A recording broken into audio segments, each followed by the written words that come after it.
Bonjour, dans cette vidéo, je vais essayer de vous aider dans l'organisation de votre rapport de fin d'études ou rapport de stage. L'organisation concerne la mise en page, la mise en forme du texte de votre rapport. Je vais vous aider dans la création de votre table des matières, liste des figures, liste des tableaux, etc. Commençons tout d'abord par la page de garde. La page de garde doit contenir les éléments suivants: le nom de votre établissement scolaire ou universitaire, le titre de votre rapport, le nom de votre diplôme, titre de votre rapport ici, le nom de l'organisme accueil, votre nom et prénom, le nom de votre maître de stage ou de vos encadrants et l'année universitaire. Vous pouvez insérer la page de garde dans l'onglet Insertion, page de garde. Vous pouvez choisir l'un des modèles prédéfinis et offerts par Office, ou vous pouvez choisir un des modèles publiés sur Internet. La deuxième partie, c'est la dédicace. Vous pouvez dédier votre rapport aux personnes que vous voulez. Vous pouvez remercier dans la page après les personnes qui vous ont aidé à élaborer votre rapport de stage ou qui vous ont assisté tout au long de votre parcours universitaire. Ça, c'est la page de remerciement. Maintenant, la page qui suit, c'est la page de la table des matières. On va commencer la mise en forme de notre rapport. Pour bien organiser et pour faciliter l'organisation de votre rapport, vous devez utiliser les styles. Les styles vont permettre de rendre votre document plus clair.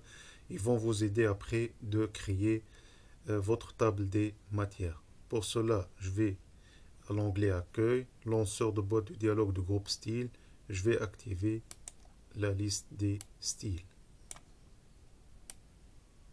Je vais m'en servir pour organiser la mise en page et la mise en forme de mon rapport. Je vais spécifier tout d'abord un style pour la table des matières. Gras police. Times New Roman, je peux choisir une police spécifique. Rockwell par exemple. Taille 16, c'est suffisant. Bordure inférieure. Je vais nommer ce style. Alors, je peux choisir ici nouveau. Le nom du style. Je vais l'appeler ST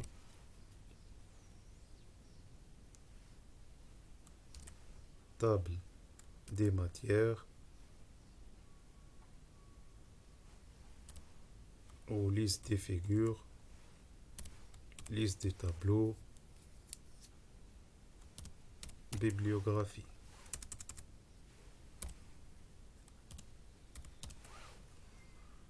Ok. Pourquoi j'ai spécifié un nom à ce style-là? Car je vais appliquer la même mise en forme pour liste des figures. Je vais choisir le même style. Je vais appliquer la même mise en forme pour liste des tableaux. Ensuite, la même mise en forme pour liste des abréviations.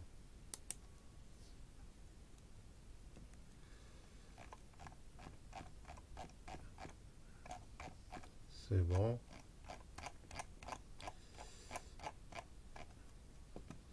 Dans la liste des abréviations, bon, si j'ai un texte dans mon rapport, je vais maintenant vous montrer la norme que vous devez suivre lorsque vous allez la mise en forme du texte de votre rapport de stage.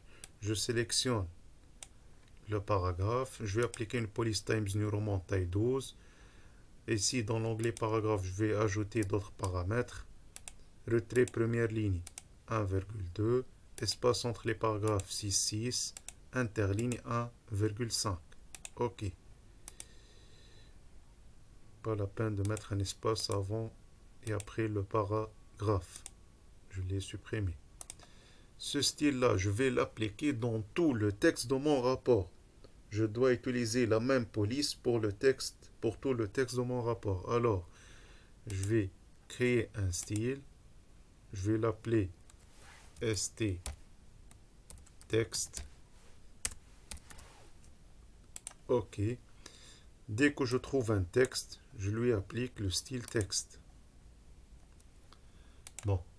Je vais parler maintenant de la liste des abréviations. Vous pouvez faire une liste des abréviations comme c'est indiqué dans cette page, ou vous pouvez définir les abréviations à l'intérieur de votre page. C'est-à-dire, par exemple, ERP, qui a la définition, celle-ci, je peux placer le curseur devant ERP et je peux aller à l'onglet référence, insérer une note de page pour spécifier une note ou la définition de cette abréviation en bas de la page. Ça, c'est votre première abréviation. Si vous avez une deuxième, même chose, insérer une note de bas de page. Vous spécifiez la définition de votre abréviation. Vous faites l'une des deux, soit vous créez une liste des abréviations, une page à part, soit vous donnez les abréviations directement au bas de chaque page. Bon. Je peux spécifier un style qui s'appelle plus, basé sur le style texte, accueil, plus. Et je vais à l'onglet style, groupe style, onglet accueil, créer un style. Je vais l'appeler st plus. OK. Style plus.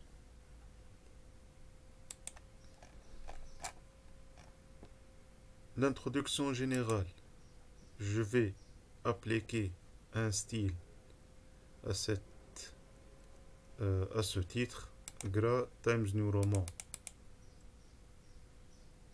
Taille 18. Centré. Je vais lui appliquer le style. Créer un style. ST.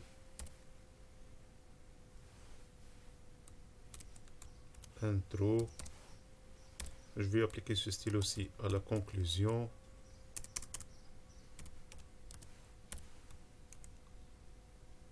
Aux annexes.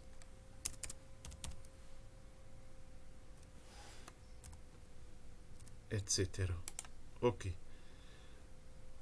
Si je vais descendre en bas, la conclusion générale aura le même style que l'introduction.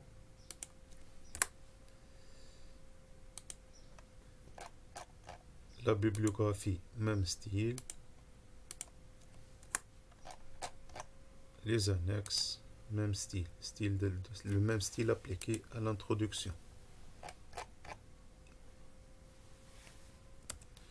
Je reviens maintenant pour compléter l'organisation de mon rapport. J'ai du texte ici. Je vais le sélectionner. J'applique style texte. Dès que je trouve des paragraphes, j'applique le style texte. J'ai des puces ici. Je vais leur appliquer style puce. Je peux changer l'alignement de mon texte à travers les boutons de retrait ici. Par exemple, je peux mettre en retrait la première ligne de 1 cm à travers les boutons ici. Je peux mettre à jour le style.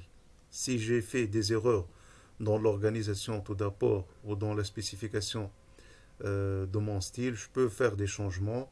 Alors, j'ai fait des changements ici. Alors, je vais faire clic droit, mettre à jour ce style pour qu'il corresponde à la nouvelle sélection. Maintenant, titre du chapitre 1. Le titre de votre chapitre. Vous le sélectionnez, gras. Les titres des chapitres auront une taille de 22. Times New Roman Police. Centré. Je vais lui appliquer une bordure au haut et en bas.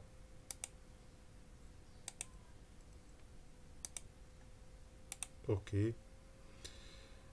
Je vais créer un nouveau style pour les chapitres. Je vais l'appeler ST chapitre.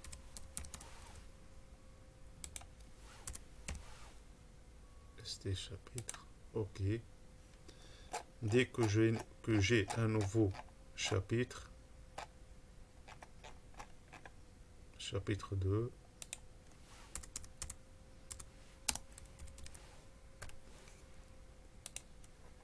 je vais lui appliquer le style chapitre.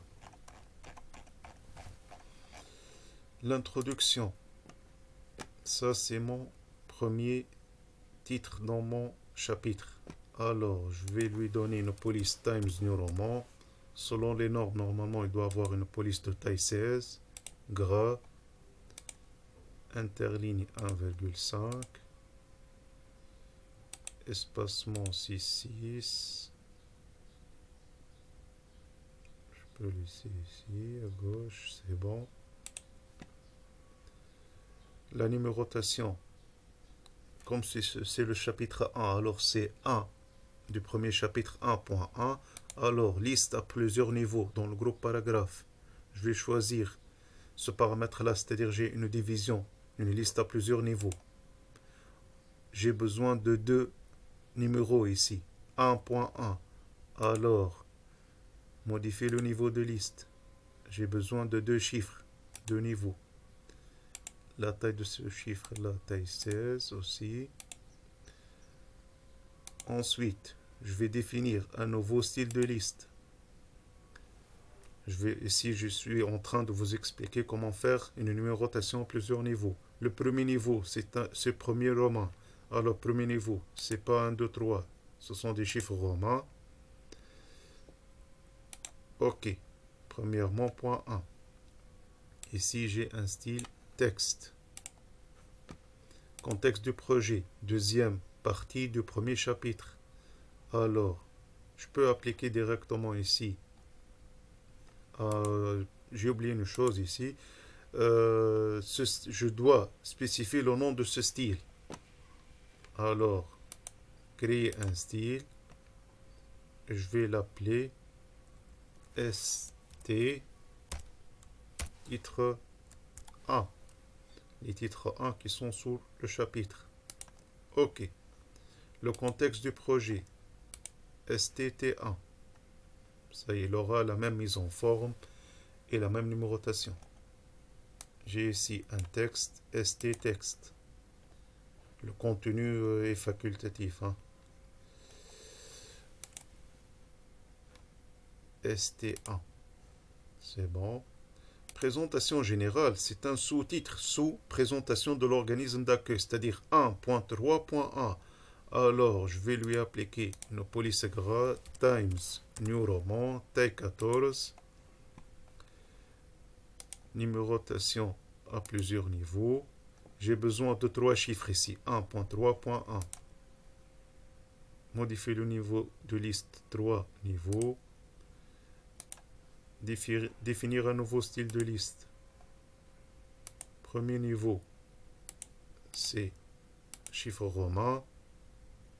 Deuxième niveau, ça c'est le deuxième niveau, chiffre 3.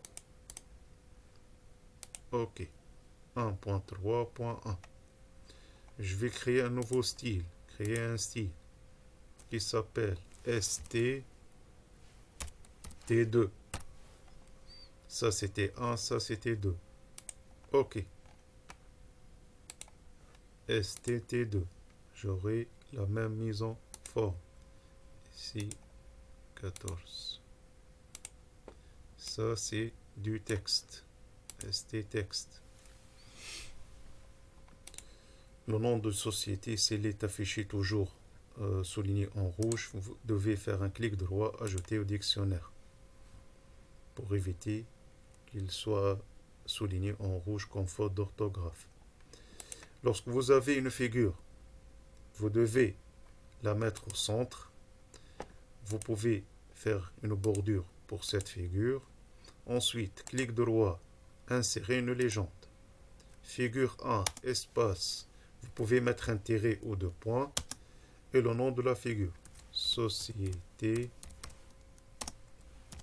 Vernet, par exemple. Elle sera sous la sélection. OK. Je peux changer la mise en forme du titre de la figure. Times New Roman. taille 11, couleur noire. Je peux créer un style ST figure ou tableau. Ensuite, les clients de Vermeck. L'organisation, je vais reproduire la mise en forme pour l'appliquer aux clients de Vermeck, c'est-à-dire style ST2. Ça, c'est le style texte.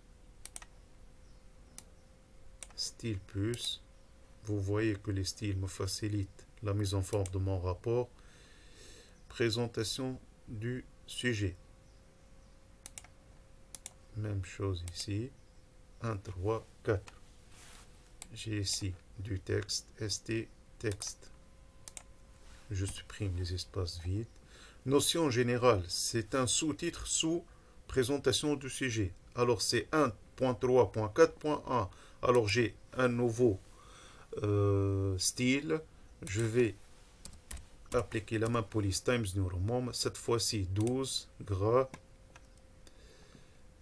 Numérotation à plusieurs niveaux. Supprimer l'espace ici. Définir un nouveau style de liste. J'ai besoin de 4 chiffres. Tout d'abord, je vais modifier le niveau de liste. J'ai besoin de 4 chiffres. Définir un nouveau style de liste. Ici, premier niveau, c'est les chiffres romains. Deuxième niveau, c'est 3. Troisième niveau, c'est 4. Ensuite, on aura une numérotation successive pour le quatrième niveau. OK. 1.3.4. Ce style-là, je vais l'appeler créer un style ST T3. Titre 3 ou sous-titre 3. Reproduire la mise en forme. Même style pour description du projet. Ici, style texte. Style texte. J'ai un tableau. Vous devez appliquer des titres à vos tableaux. Vous faites un clic droit. Insérer une légende. Ça, c'est un tableau. Alors, tableau 1, espace, tiré ou 2 points, espace, le nom de votre tableau. Je vais l'appeler notion générale. Au-dessus de la sélection. Les titres des tableaux sont généralement au-dessus du tableau. Je peux l'appliquer le style figure étape.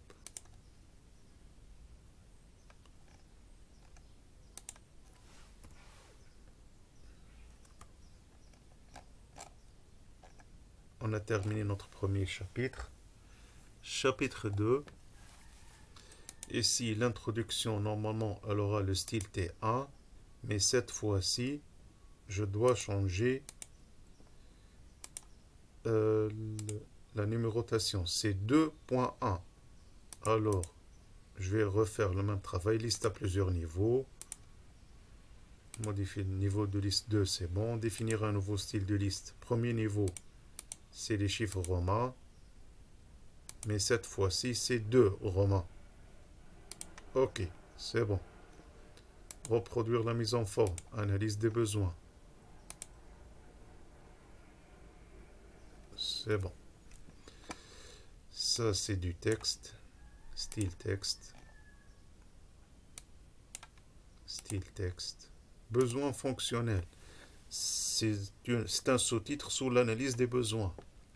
Alors, normalement, c'est STT2, mais je dois changer la numérotation. Liste à plusieurs niveaux. Définir un nouveau style de liste. Premier niveau, c'est le chiffre romain. Et on est dans le deuxième chapitre, 2. Deuxième niveau, c'est 2. OK. 2.2.1, c'est bon. Reproduire la mise en forme. Besoin non fonctionnel. Ici, c'est le style des puces.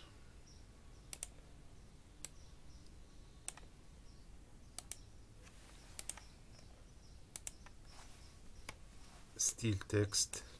Dès que j'ai des paragraphes, c'est le style texte. Identification des acteurs. C'est dans l'analyse des besoins. Besoins fonctionnels, non fonctionnels. Je vais appliquer le même style que besoin non fonctionnel pour identification des acteurs. Ça, c'est le style texte.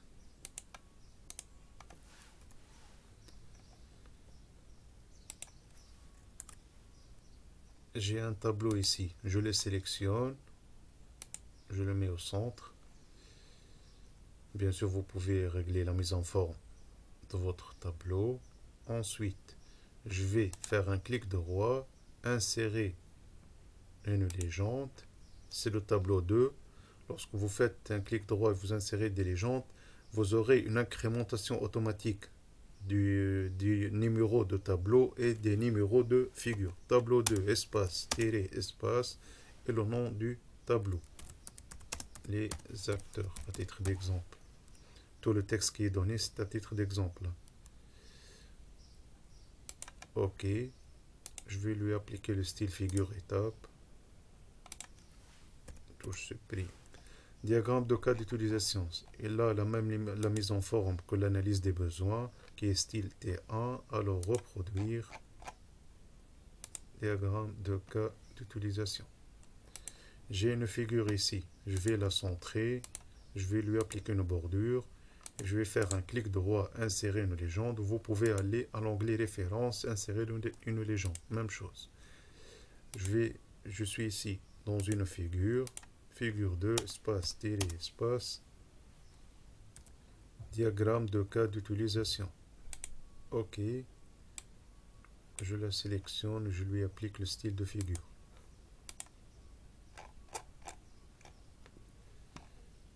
Planification des sprints ici. C'est le style T1. Je vais lui appliquer le même style. Introduction, analyse des besoins. Même style ici. Reproduire. C'est 2.4. Ça, style texte.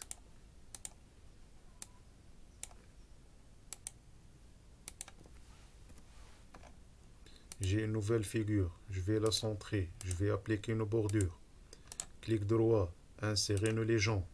Figure 3. Espace, tiré, espace. Méthode.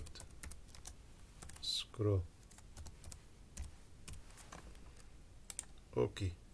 Je vais lui appliquer le style figure. C'est bon. 2.4 planification des sprints. Et ici, sprint 1, c'est la première partie ou le sous-titre de planification des sprints. Ça, c'est ST1. Alors ça, c'est ST2. Mais je dois répéter la numérotation. Définir un nouveau style de liste. Premier niveau, c'est les chiffres romains et on est dans le deuxième chapitre.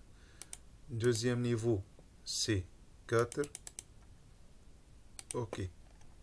2.4.1. Reproduire la mise en forme pour le sprint 2 et pour le sprint 3. Ça, ce sont des puces du texte.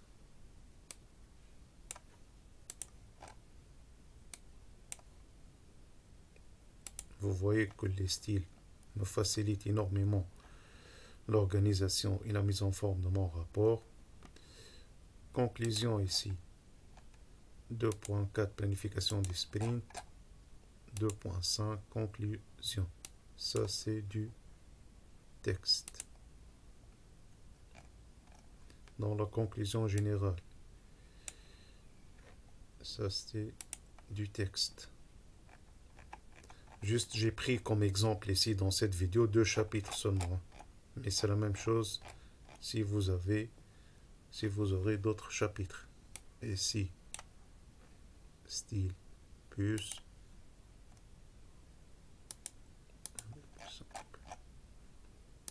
Les annexes, vous mettez ici les factures, les fiches de paie qui prouvent l'authenticité des informations mentionnées dans votre rapport. Style plus.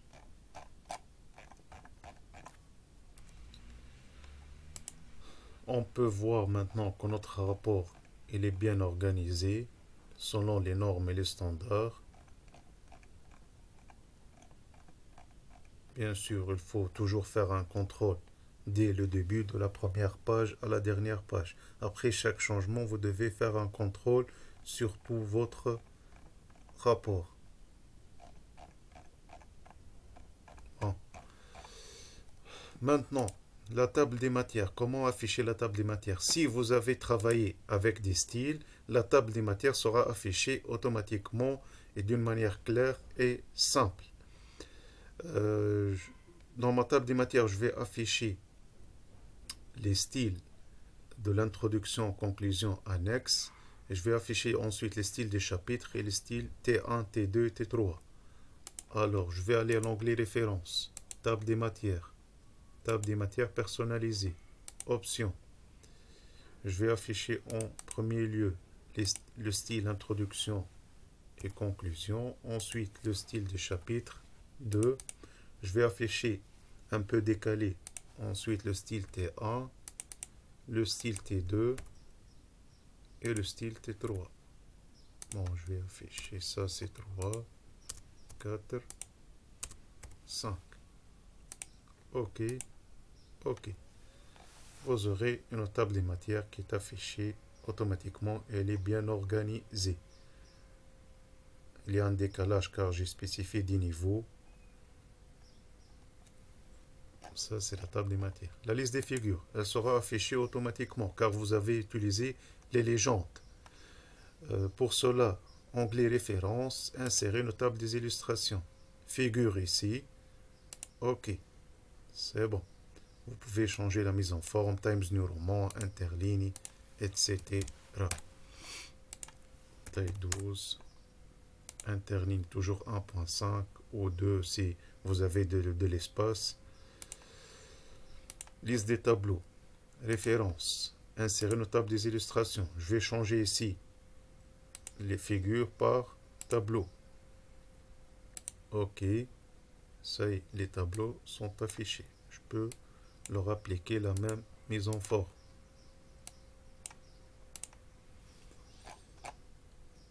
C'est bon. Donc, au bout de quelques secondes, j'ai eu ma table des matières, la liste des figures et la liste des tableaux. Maintenant, on va passer à une chose qui est un peu compliquée, c'est les titres. Comment mettre des titres de chapitres différents dans les en-têtes. Car si vous mettez un titre de chapitre dans un en-tête, vous aurez le même titre dans tous les en-têtes. Si j'accède au premier en-tête ici, alors je vais écrire ici chapitre 1, cadre général du projet.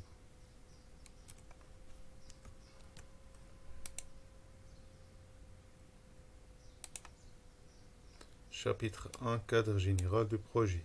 Accueil, mise en forme, Times New Roman, gras, taille 12. Un peu de concentration ici. On remarque qu'on a des en-têtes. Alors, comme j'ai saisi chapitre 1 dans cette en-tête-là, j'aurai le même titre dans tous les en-têtes de toutes les pages.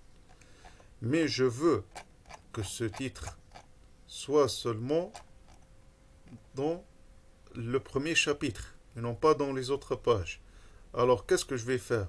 Je dois créer des sections et non pas des en-têtes ici. Je dois créer des sections.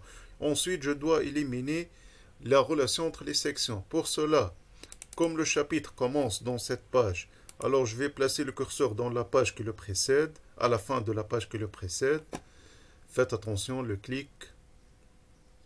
cliquez qu'à la fin de la page. Ensuite, mise en page,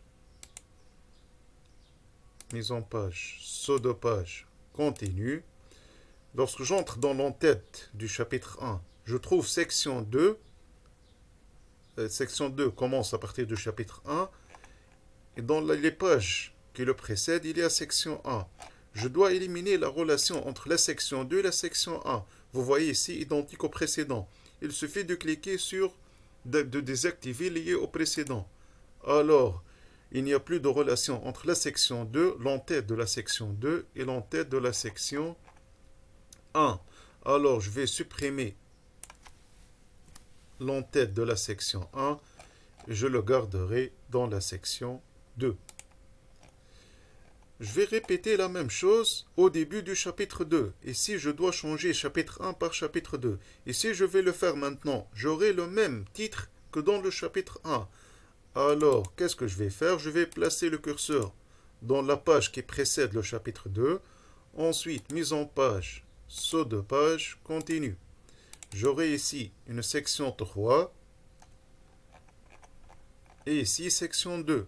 Je vais éliminer la relation entre la section 3 et la section 2. Vous voyez ici identique au précédent. Je désactive lié au précédent dans l'onglet en tête pied de page. Maintenant, il n'y a aucune relation dans la section, entre la section 3 et la section 2. Alors, je vais changer le titre du chapitre de la section, de la nouvelle section.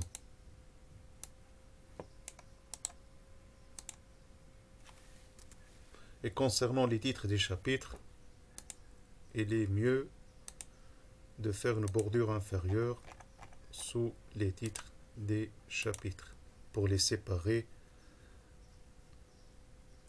avec le texte de votre rapport. Maintenant, chapitre 1 ici, et j'ai chapitre 2 dans la section 3.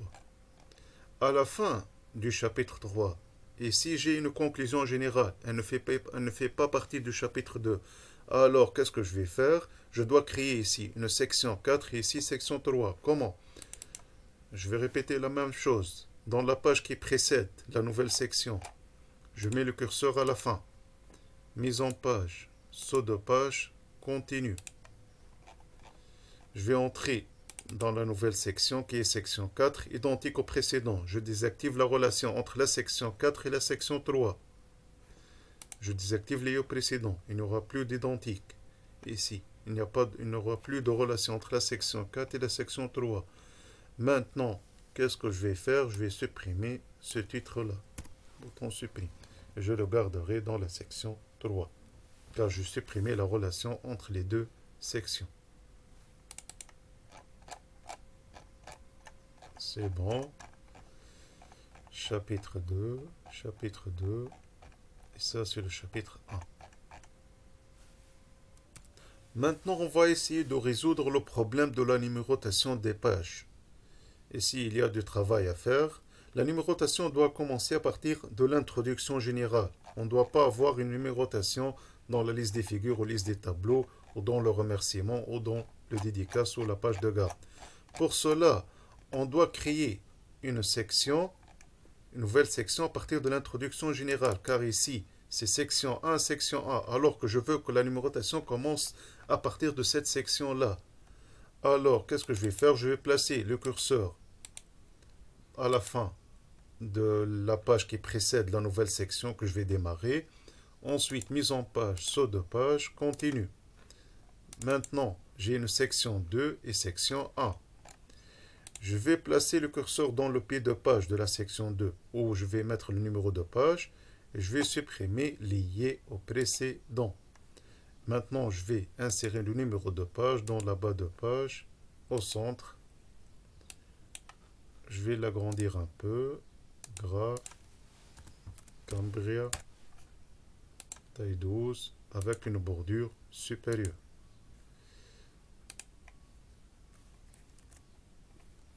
Je mets le curseur à côté du numéro, bordure supérieure. J'ai un problème ici. La page doit commencer à partir de 1. Alors, je sélectionne ce numéro numéro de page, format du numéro de page, à partir de, vous devez lui dire 0. OK, pour avoir 1, ici comme début, dans la page d'introduction. Alors, il n'y a pas de numéro dans les autres pages. La numérotation commence à partir de l'introduction. Première page. Deuxième, troisième, quatrième, cinquième, sixième, septième, c'est bon. Huitième, neuvième, dixième, c'est bon. Je vais voir mon sommaire. Si vous effectuez des changements dans votre rapport, vous devez regarder ici, l'introduction, elle commence à partir de la page numéro 1. Alors, je vais faire un clic droit, mettre à jour les champs, mettre à jour le numéro de page uniquement. C'est bon. Si par exemple j'ai changé un titre dans mon rapport, je dois alors, dans le sommaire, je dois faire un clic droit, mettre à jour les champs et mettre à jour toute la table. Si j'ai changé du texte dans les titres, ou si j'ai changé les titres dans mon rapport, je dois mettre à jour toute la table. Si vous avez changé aussi le titre d'une figure ou la page où elle se trouve, vous devez faire un clic droit, mettre à jour les champs, toute la table. Regardez, les numéros ont changé. Clic droit, mettre à jour les champs, toute la table.